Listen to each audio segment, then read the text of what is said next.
Unemployment numbers among post 9/11 veterans are almost 2 percentage points higher than the civilian population. It's a trend the Veterans Job Fair at Western Technical College is trying to reverse. More than 50 businesses and service groups were at the job fair today. The organizer says last year more than 20 veterans were hired on the spot. He says job fairs help veterans develop a network, which he says is one of the best ways to find a job.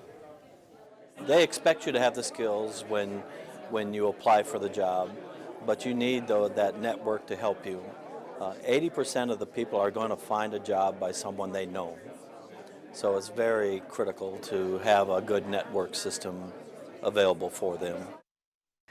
But for some veterans, networking is not the only challenge. Some face a gap between what they learned in the military to what they need to know to be hired in the civilian workplace. News 8's Carrie Vick joins us now with one local soldier who is working to overcome that challenge. Well, it didn't take long for Gene Bennett to discover his military training wasn't enough to get him a job in the civilian workforce, which sent him on a new mission to close his skills gap. It was a quick and painful discovery. After serving in the Army for years, 17 in the military total. Army automotive technician Gene Bennett realized his military skills weren't enough to get him a job. And coming out, you discover how much more complex everything is because you're working on more models of vehicles.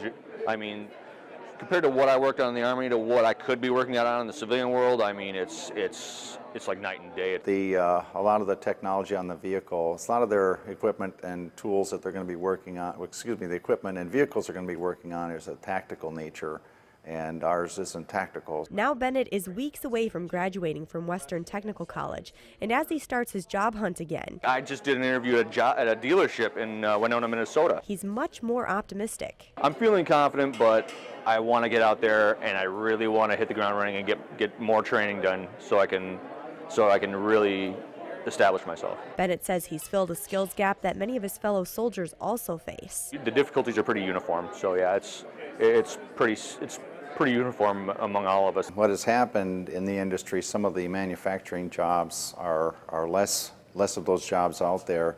So today, for the jobs that are available, are jobs that require skills. But if they can stick with it, instructors in Bennett's program say veterans have an advantage. They have that discipline.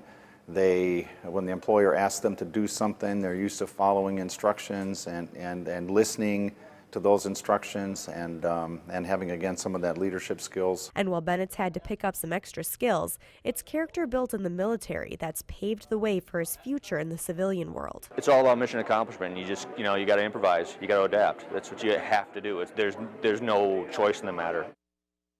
Bennett says it's extremely important to get connected with the local veteran services in your community. He says not only do they help out with the work transition, but they also provide emotional support as well. Thank you, Carrie.